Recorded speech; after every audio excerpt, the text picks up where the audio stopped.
नमस्कार साथीहरु, स्वागत छ तपाईलाई आजको यस भिडियोमा। मसँग छ मीको स्मार्ट ब्यान्ड 4। सो आजको यस भिडियोमा म तपाईलाई सिकाउँछु यस्तो टाइपको स्मार्ट ब्यान्डलाई कसरी प्रयोग गर्ने हैन।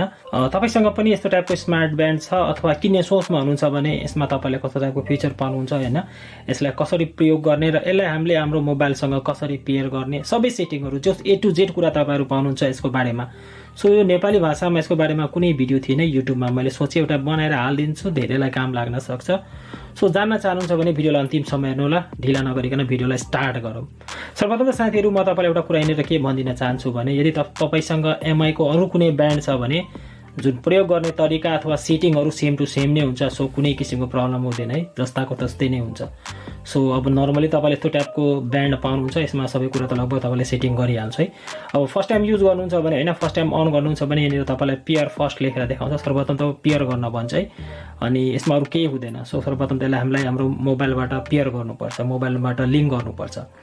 सो मोबाइलमा हामीलाई एउटा एप्लिकेसन डाउनलोड गर्नुपर्छ है। सर्वप्रथम मोबाइलमा हामीले त्यो एप्लिकेसन डाउनलोड गरौँ। मोबाइलमा साथीहरु हामीलाई MI फिट भन्ने यो एप्लिकेसन डाउनलोड गर्नुपर्छ हैन। तपाईले आफ्नो मोबाइल फोनको प्ले स्टोर ओपन गर्नुस् र यसलाई तपाईले आफ्नो मोबाइल फोनमा सजिलैसँग डाउनलोड गरिहाल्नुस्। बिना एप्लिकेसन साथीहरु यो तपाईकोमा कनेक्ट हुँदैन है, एप्लिकेसन चाहिन्छ। सो एप्लिकेसन बिना तपाईले कनेक्ट गर्न ट्राई गर्नुभयो भने कनेक्ट नै हुँदैन। सो मेरोमा यो डाउनलोड भएर इन्स्टल पनि भइसकेको छ। अब साथीहरु एउटा कुरा तपाईले यिनीर के गर्नुपर्छ भने मोबाइल फोनको जुन ब्लुटुथ अनि लोकेसन अनि वाइफाई पनि अन राख्नु होला है। यो सब कुरा हामीलाई काम वाइफाई त अन नै राख्नुपर्छ है। सो यसलाई सर्वप्रथम त हामीहरु ओपन गरौँ है। ओपन गर्नुभयो भने तपाईहरुको अगाडि यो एप्लिकेसनको इन्टरफेस यस्तो खुल्छ है। अब यिनीर तल आउनुभयो भने तल तपाईलाई सर्वप्रथम यसमा लगइन हुन भन्छ है। तपाईहरु यिनीर के गर्नुहुन्छ भने फेसबुकबाट अथवा नम्बरबाट केबाट लगइन हुन चाहनुहुन्छ लगइन भ्याल्नुस् है। लगइन बिना यो काम गर्दैन। म तपाईलाई रिकमेन्ड गर्छु जीमेलबाट लगइन हुनु होला। जीमेलमा क्लिक गर्नुस् अनि त्यसपछि यहाँनिर तपाईको इमेल आइडीहरु देखाउँछ। कुनै एउटा तपाईले आफ्नो इमेल चुज गर्नु होला है। मैले एउटा चुज गरे। सो यहाँनिर साइन अपमा क्लिक गरेर हैन, अब यहाँनिर तपाईले सर्वप्रथम त आफ्नो लोकेसन चुज गर्नुस् हैन। यसमा नेपाल देखाउँछ भने ठीक छ, नभए तपाईले इन्डिया पनि राख्न सक्नुहुन्छ यदि नेपाल देखायो भने। मेरो केसमा यहाँनिर नेपाल देखाइरा छैन हैन, त्यो छेउको कन्ट्री इन्डिया हो। सो मैले यहाँनिर इन्डिया चुज गरे है। त्यसपछि नेक्स्टमा क्लिक गर्नुस्। जस तपाईले नेपालबाट बाइ गर्नु भएको छ भने नेपालमा चाहिँ तपाईको देखाउँछ है। अनि त्यसपछि यसको केही टर्म एन्ड कन्डिसन हुन्छ हैन, यसलाई एग्री गर्दिनुस्। यसमा दुवैलाई क्लिक गरेर हैन एग्री गर्दिनु भयो भने यो एग्री भइहाल्छ है। सो यहाँनिर हाम्रो प्रोफाइल लगभग क्रिएट भइसकेको छ है। अब नाम जेन्डर के राख्न चाहनुहुन्छ तपाईले यहाँबाट राख्न सक्नुहुन्छ है। नाममा निकनेममा क्लिक गरेर आफ्नो नाम यहाँबाट राख्नुस् हैन, रियल नाम राख्नु होला। अनि त्यसपछि जेन्डरमा मेल फिमेल के हो तपाईले यहाँबाट चुज गर्नुस् हैन। डेट अफ बर्थ पनि आफ्नो रियल राख्नु होला है, जुन तपाईलाई काम लागोस् हैन। जस रियल डेट अफ बर्थ राख्नु होला, मैले रेन्डमली त्यही राख्दिए। हाइट कति छ त्यो यहाँनिर तपाईले सेभ जस्ट यहाँनिर हाइटहरु वेटहरु सबै राख्दिनु होला है। के कति छ त्यो कति वेट हो त्यो सबै राख्नु होला। अनि मात्र त यसले तपाईको सम्पूर्ण कुरा क्याल्कुलेट गर्छ हैन। तपाईको हेल्थको अवस्था कस्तो छ यो सबै कुरा ट्रुली दिनु होला है। अनि यहाँनिर एक्टिभिटीज गोल भन्ने अप्सन हुन्छ, यसमा क्लिक गर्नुस् हैन। यो यहाँनिर 8000 मा सेलेक्ट भएको हुन्छ है।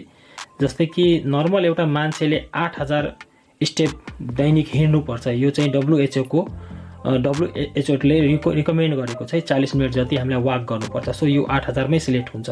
तपाईले यसमा आफ्नो गोल पनि सेट गर्न सक्नुहुन्छ। यो 8000 फुट स्टेप अब नर्मली म यसमै छोड्दिन्छु किनभने यो WHO कै एउटा त्यो नर्मल हेल्दी मान्छेले 8000 यो फुट स्टेप कुद्नै पर्छ, हिँड्नै पर्छ। सो यसमा डाउन गरिदिनुस्। अब यति गरिदिनु भयो, सम्पूर्ण काम सक्यो। अब डाउनमा क्लिक गर्नु। अब डाउनमा क्लिक गरिदिनु भयो भने तपाईहरुको अगाडि एउटा यस्तो इन्टरफेस आउँछ। गोटिटमा क्लिक गर्नुस् अनि त्यसपछि यहाँनिर गोटिटमा फेरि पनि क्लिक गर्नुस्। फेरि त्यसपछि यसले केही परमिसनहरु माग्छ, तपाईले अलाउ गरिदिनु होला।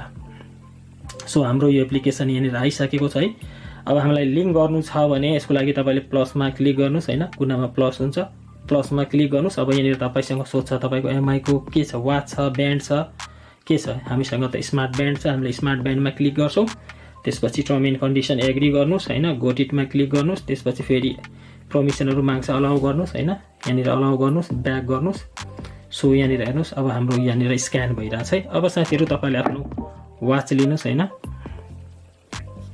वाचमा यसले आफै यहाँनिर डिटेक्ट गरिहाल्छ है। सो यहाँनिर हेर्न सक्नुहुन्छ यो डिटेक्ट गर्यो। म यहाँनिर राइटमा क्लिक गर्छु र मेरो यो सक्सेसफुली पेयर भइसक्यो।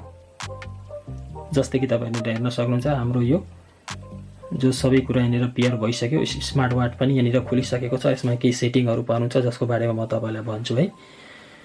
सो यहाँनिर छ यसको इन्टरफेसहरू। जस्ट यस्तै गर्नुहोस्, ट्राई नाउमा क्लिक गरिदिनु भयो भने तपाईँको सम्पूर्ण काम सक्यो। यो सबै सेटिङको बारेमा अब हामीहरू विस्तारमा कुरा गरौँ। अब साथीहरू सर्वप्रथम त हामीलाई यहाँनिर के गर्नुपर्छ भने हाम्रो वाचमा केही सेटिङहरू गर्नुपर्छ, जस्तै कि नोटिफिकेसन अथवा कल आउँदाखेरि हाम्रो वाच भन्छु सरी हाम्रो स्मार्ट ब्यान्डमा देखाओस्। सो त्यो सब कुरा हामीलाई सर्वप्रथम यहाँबाट मोबाइलबाट सेट गर्नुपर्छ। त्यसपछि म भन्छु यो एपमा तपाईँले के कुरा पाउनुहुन्छ है। सो पहिला त्यो कुरा गरिहालौँ। अब यो गर्नको लागि साथीहरू तपाईँहरू यहाँनिर तल गर्नुभयो भने यहाँनिर प्रोफाइलको अप्सन हुन्छ है। प्रोफाइलमा क्लिक गर्नुभयो भने तपाईँको प्रोफाइल यहाँनिर देखाइदिन्छ तपाईँको नामहरू। अब सिम्पली यहाँनिर मी स्मार्ट ब्यान्ड 4 हो मेरो, यहाँनिर देखाइदिइहाल्छ। यसमा ब्याट्री पर्सेन्टेज पनि देखाउँछ। यसमा क्लिक गर्नुहोस् है। अब यसमा क्लिक गर्नुभयो भने तपाईँको अगाडि एउटा यस्तो इन्टरफेस खुल्छ। अब यसमा तपाईँले धेरै अप्सनहरू पाउनुहुन्छ। पहिलो अप्सन रहेको छ स्टोरको। स्टोरबाट साथीहरू तपाईँले डिफ्रेन्ट टाइपको वाच फेसेसहरू यहाँबाट डाउनलोड गर्न सक्नुहुन्छ। फर इक्जाम्पल मैले यसलाई क्लिक गरेर यहाँनिर स्याङ्क वाच फेसमा क्लिक गरेँ भने यो मेरोमा चाहिँ सिङ्क भइहाल्छ। सो यहाँनिर यसमा अलिकति समय लिन्छ र यहाँनिर वाचमा पनि तपाईँहरू हेर्न सक्नुहुन्छ। वाचमा पनि यहाँनिर हाम्रो सिङ्क भइरहेछ। सो वाचको कलर पनि यहाँनिर हेर्नुहोस्, वाचको थिम पनि चेन्ज भइसक्यो। सो यहाँबाट तपाईँले त्यो चेन्ज गर्न सक्नुहुन्छ डिफ्रेन्ट टाइपको ब्यान्डको फेसहरू है। सो यहाँबाट धेरै हुन्छ है, यहाँबाट पनि गर्न सक्नुहुन्छ। नभए धेरै एप्लिकेसनहरू आउँछ त्यहाँबाट पनि गर्न सक्नुहुन्छ है। सो यहाँबाट त यो गर्न सक्नुहुन्छ। त्यसपछि यहाँनिर अनलक स्क्रिनमा गएर तपाईँले हुन्छ नि मोबाइललाई अनलक गर्ने टाइपको त्यो पनि बनाउन सक्नुहुन्छ। तर यो खासै युज नगर्नु, मलाई खासै काम पनि लाग्दैन है। त्यसपछि यहाँनिर रहेको छ इन्कमिङ कल। यसमा क्लिक गरेर साथीहरू तपाईँले यसलाई अन गरिदिनु भयो भने तपाईँलाई देखाइदिन्छ है। तपाईँको मोबाइलमा फोन आयो भने तपाईँको वाचमा नोटिफिकेसन देखाउँछ इन्कमिङ कल होइन। अब डोन्ट नोटिफाई अबाउट अननोन नम्बरबाट नोटिफाई गर्न चाहनुहुन्न भने यसलाई अफ गरिदिनुहोस् होइन।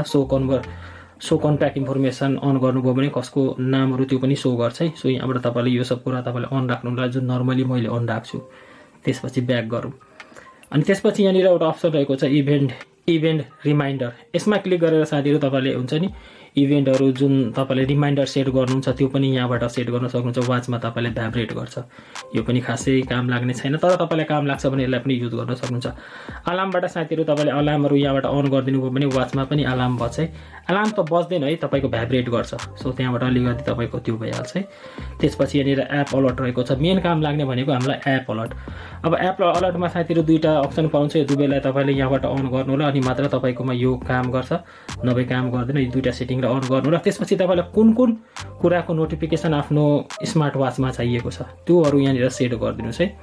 जस्तै कि मैले वाट्सएप मेसेन्जरहरू सबैलाई एड गरेको छु। सो तपाईँले पनि यहाँबाट गर्न सक्नुहुन्छ। सिम्पली तपाईँहरू यहाँनिर म्यानेज एप भन्ने एउटा अप्सन पाउनुहुन्छ। यसमा क्लिक गरेर तपाईँहरूले यहाँबाट डिफ्रेन्ट टाइपको एप्लिकेसनहरू चुज गरेर त्यसलाई यहाँनिर एड गर्न सक्नुहुन्छ है। जस्तै यहाँनिर हेर्नुहोस् धेरै कुराहरू छ। सो तपाईँले कसलाई एड गर्न चाहनुहुन्छ। सो यहाँबाट जस्ट त्यो एप्लिकेसन जस्तै कि गुगल छ भने गुगललाई सिलेक्ट गर्नुहोस्। ब्याक गर्नुभयो भने तल गर्नुभयो भने गुगल पनि यहाँनिर आइदिन्छ। जस्तै कि यहाँनिर हेर्न सक्नुहुन्छ गुगल पनि आइसकेको छ। गाइज मैले पिआईलाई डाउनलोड गरेर युज गरिरहेको छु है। अहिले पिआईमा एउटा स्क्याम चलिरहेको छ। सो नभन्नु होला कि पिआईलाई स्क्याम भन्छ अनि तर पनि मोबाइलमा राखेको छ होइन। त्यो चाहिँ म टेस्ट गरिरहेको छु है। एउटा नयाँ जस्ट एकाउन्ट बनाएर ठुलो स्क्याम भइरहेको छ है पिआई नेटवर्कमा। सो त्यसको बारेमा पनि मैले तपाईँलाई भनिदिएँ। सो यहाँबाट यो गर्नु होला है। अनि त्यसपछि साथीहरू यहाँनिर तपाईँले एउटा अप्सन पाउनुहुन्छ है एडल अलर्ट भन्ने। यहाँबाट तपाईँले होइन अब बेड जस्तै कुर्सीमा धेरै बेर बस्नुभयो भने त्यसले तपाईँलाई अलर्ट दिन्छ है। सो यहाँबाट त्यो पनि गर्न सक्नुहुन्छ है। सो यहाँनिर यस्तो रहेको छ। त्यसपछि तल केही अप्सनहरू छ है। यो हामीलाई खासै काम लाग्दैन है। नाइट मोडहरू तपाईँले यहाँबाट अन गर्न सक्नुहुन्छ होइन। अलिकति ब्याट्रीहरू सेभ हुन्छ। मेन काम लाग्ने कुरा भनेको हामीलाई यो सब कुरा जसको बारेमा मैले तपाईँलाई भनिदिएँ। सो अब म तपाईँलाई भन्छु यसको सिम्पल इन्टरफेसको बारेमा। अब सर्वप्रथम त यहाँनिर कुरा गरौँ हामीहरू यहाँनिर मेनुको बारेमा। यो मेनुमा तपाईँलाई यहाँनिर देखाउँछ कति स्टेप तपाईँले हिँड्नुभयो होइन। फुट स्टेप देखाउँछ यहाँनिर किलोमिटरमा। अनि यहाँनिर कति स्टेप मैले चलेको छु 37 मात्र छ है, किनभने रातिको 2 बजिरहेछ त्यही भएर। अनि यहाँनिर तपाईँले आफ्नो स्लिप ट्र्याक गर्न सक्नुहुन्छ है। तपाईँ कतिको राम्रोसँग सुत्नु भयो। जस्तै कि मेरो स्कोर यहाँनिर नराम्रो छ है। सो यसमा क्लिक गरेर तपाईँले डिप स्लिप कति बजे गर्नुभयो जस्तै कि हेर्न सक्नुहुन्छ। मैले यसमा क्लिक गरेँ 5 बजेदेखि लिएर 7 बजेसम्म चाहिँ मैले 5:21 लिएर 6:16 मैले डिप स्लिप गरेको छु। गहिरो निन्द्रामा थिएँ। सो यहाँबाट लाइट स्लिपहरू सो यहाँबाट ट्र्याक गर्न सक्नुहुन्छ। धेरै कुरा छ। मैले त धेरै युज गरेको छुइनँ, त्यो धेरै अप्सन खुलिरहेको छैन। तपाईँकोमा धेरै खुल्छ धेरै युज गर्नुभयो भने। त्यसपछि हार्ट रेट यहाँनिर देखाएको छ। तपाईँको हुन्छ नि हार्ट रेट कस्तो छ। जस्तै कि मेरो वार्म छ है, वार्म अप छ। सो किनभने मैले यो खोलेर राखेको छु त्यही भएर, नभए मेरोमा जहिले रिल्याक्स देखाउँछ, म जहिले रिल्याक्स नै हुन्छु। त्यसपछि तपाईँको बडीको स्कोर देखाउँछ होइन, वेटहरू के छ त्यो यहाँनिर देखाउँछ है। अब मेन हामीलाई काम लाग्ने भनेको यहाँनिर साइडमा हुन्छ कुनामा तल वर्कआउट भन्ने। वर्कआउटमा आउनुभयो भने यहाँनिर माथि वाकिङमा सिलेक्ट भएको हुन्छ है, वाकिङमा सिलेक्ट भएको हुन्छ, त्यसपछि रनिङमा हुन्छ, त्यसपछि साइक्लिङमा। अब वाकिङमा त्यो गरेर गो गरिदिनु भयो होइन, बिहान बिहान वाक गर्नुहुन्छ भने यसले तपाईँको त्यो पनि ट्र्याक गर्छ, तपाईँ कति हिँड्नुभयो र कति क्यालोरी तपाईँले बर्न गर्नुभयो। सेम यस्तै अवस्थामा बिहान कुद्नुहुन्छ भने रनिङमा क्लिक गरेर गोमा क्लिक गर्नुभयो भने कति किलोमिटर कुद्नुभयो, कतिको तपाईँको क्यालोरी बर्न भयो त्यो कुरा यहाँनिर देखाउँछ। साइक्लिङमा गरिदिनु भयो भने साइक्लिङको पनि यहाँनिर देखाउँछ है। सो यहाँबाट त्यो गर्न सक्नुहुन्छ। होम पेजको बारेमा भनिदिए। त्यसपछि यहाँनिर सानो फ्रेन्डको अप्सन छ होइन, फ्रेन्डको वाचको क्युआर कोड स्क्यान गरेर पनि त्यहाँबाट पनि तपाईँले त्यो गर्न सक्नुहुन्छ। यो खासै त काम लाग्ने छैन। सो यो सब कुरा तपाईँले यो एप्लिकेसनहरूमा पाउनुहुन्छ। ओके गाइज, यहाँनिर छ मेरो वाच र मैले लिङ्कहरू कनेक्टहरू सबै गरिदिइसकेको छु। अब यसमा पनि तपाईँले केही सेटिङहरू पाउनुहुन्छ जसको बारेमा म तपाईँलाई यहाँनिर सेयर गरिदिन्छु है। सो यसलाई यसरी माथि गर्नुभयो भने यहाँनिर मेनु खुल्छ है, तपाईँको स्टाटस यहाँनिर मेनु बार खुल्छ, यसमा डिफ्रेन्ट टाइपको अप्सनहरू हुन्छ। अब यहाँनिर बिचमा एउटा यहाँनिर बटम छ है, यसमा क्लिक गर्नुभयो भने बटमको काम गर्छ र यो मेरो वाचको फेस अहिले यस्तो छ, मैले चेन्ज गरिदिएको छु है। सो यो स्टाटस खुल्छ, यसलाई यसरी माथि गर्नुभयो भने स्टाटस खुल्छ। स्टाटसमा क्लिक गरेर तपाईँले हेर्न सक्नुहुन्छ आफ्नो स्कोर, अहिले तपाईँले कति कुद्नुभयो होइन, कति क्यालोरीहरू बर्न गर्नुभयो। सो तपाईँलाई यहाँबाट देखाउँछ यो स्टाटसबाट है। सो स्टाटसबाट तपाईँले यो सब कुरा यहाँबाट हेर्न सक्नुहुन्छ है। त्यसपछि यहाँनिर माथि गर्नुभयो भने एउटा हार्ट रेटको अप्सन आउँछ, यसमा क्लिक गरेर तपाईँले आफ्नो हार्ट रेट हेर्न सक्नुहुन्छ कतिको अहिले छ है। तर यसलाई तपाईँहरूले आफ्नो नाडीमा बान्नुपर्छ, हातमा राख्नुभयो भने मात्र देखाउँछ। सो मैले यहाँनिर टेस्टमा क्लिक गरेँ। अब पछाडि हेर्नुभयो भने यसको सेन्सर यहाँनिर चलिरहेछ है। सो यो सेन्सरबाट हामीलाई थाहा हुन्छ। सो अहिले चाहिँ यो देखाउँदैन, सो म यसलाई ब्याक गर्छु। तर यसलाई चाहिँ तपाईँले यसरी चेक गर्नु होला। त्यसपछि यहाँनिर वर्कआउटमा जानुभयो भने वर्कआउटमा सिम्पल मैले तपाईँलाई भने होइन, जुन तपाईँले मोबाइलबाट साइक्लिङ वाकिङहरू यहाँबाट पनि सेट गर्न सक्नुहुन्छ। जिममा हुनुहुन्छ भने जिमको पनि सेट गर्न सक्नुहुन्छ है। त्यसपछि वेदर छ, वेदरमा क्लिक गरेर तपाईँले आफ्नो वेदरको कन्डिसन हेर्न सक्नुहुन्छ। त्यसपछि नोटिफिकेसन छ, नोटिफिकेसन मैले कुनै नोटिफिकेसन आएको छैन, तपाईँको कलको एसएमएसको नोटिफिकेसन आएको छ भने यहाँनिर देखाउँछ है। त यहीँबाट त्यसलाई डिलिट पनि गर्न सक्नुहुन्छ।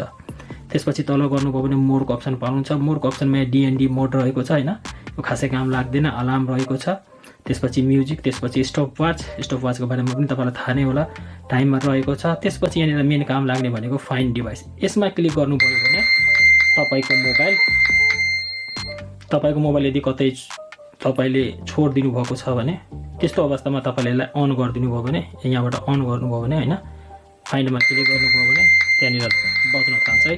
सो यहाँबाट यो गर्न सक्नुहुन्छ। यो चाहिँ म ब्याक गर्छु होइन। त्यसपछि साइलेन्ट गर्नु छ फोन, यहीँबाट गर्न सक्नुहुन्छ। डिस्प्ले टाइमर होइन,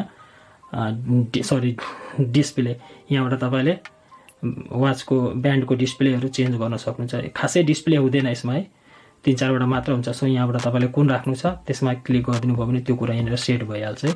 सो मेरोमा यो सेट भइसकेको छ। सो मोरमा तपाईँले यो सब कुरा पाउनुहुन्छ है। अनि तल गर्नुभयो भने तल यहाँनिर एउटा सेटिङको अप्सन हुन्छ। सेटिङको अप्सनबाट तपाईँले यसको ब्राइटनेस छ, ब्राइटनेस कति लो कम राख्नु छ तपाईँले यहाँबाट गर्न सक्नुहुन्छ है यो सेटिङबाट। अनि त्यसपछि लक स्क्रिन कति सेकेन्डको लागि त्यो गर्न चाहनुहुन्छ त्यो यहाँबाट गर्न सक्नुहुन्छ है। अनि स्क्रिन टाइम आउट कति सेकेन्डमा स्क्रिनको लाइट अफ होस् त्यो यहाँबाट सेट गर्न सक्नुहुन्छ है। अनि त्यसपछि यहाँनिर रिबुट होइन, रिस्टार्ट गर्नु छ भने, कुनै ह्याङ भइरहेछ भने तपाईँले यो रिबुटमा आएर यसलाई रिबुट गरिदिनु भयो भने रिबुट भइहाल्छ होइन। फ्याक्ट्री रिसेटबाट तपाईँको पुरा वाच रिसेट भइहाल्छ है। सो यहाँबाट तपाईँले त्यो गर्न सक्नुहुन्छ। सो मैले रिसेट गरिदिएँ। सो यहाँनिर मेरोमा पेयरको अप्सन आएको छ है।